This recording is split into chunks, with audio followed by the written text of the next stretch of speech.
A loud invasion is about to overwhelm the East Coast. Billions of cicadas will crawl out of the ground. Jim Axelrod shows us what all the noise is about.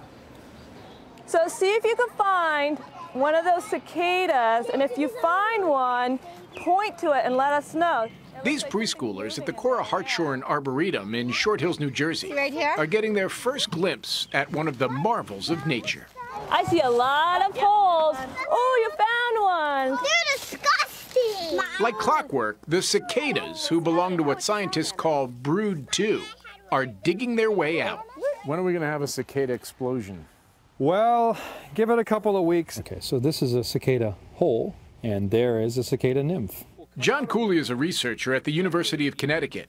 He has studied the life cycle of cicadas for 20 years. They synchronize their development, they have these long life cycles, and when they come out in massive numbers. What is triggering that?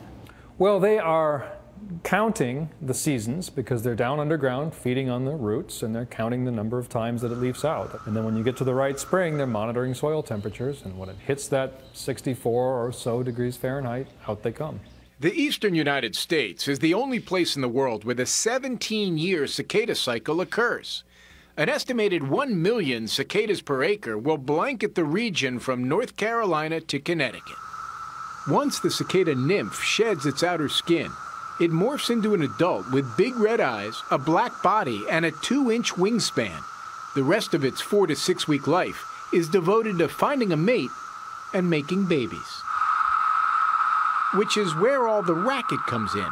A chorus of males singing to attract females can reach 90 decibels, as loud as a lawnmower.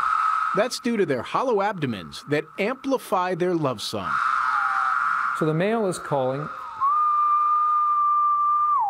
little down slur, and then about 1/3 of a second after he starts that down slur, the female clicks her wings, just like that. It's a little quiet sound and a little movement.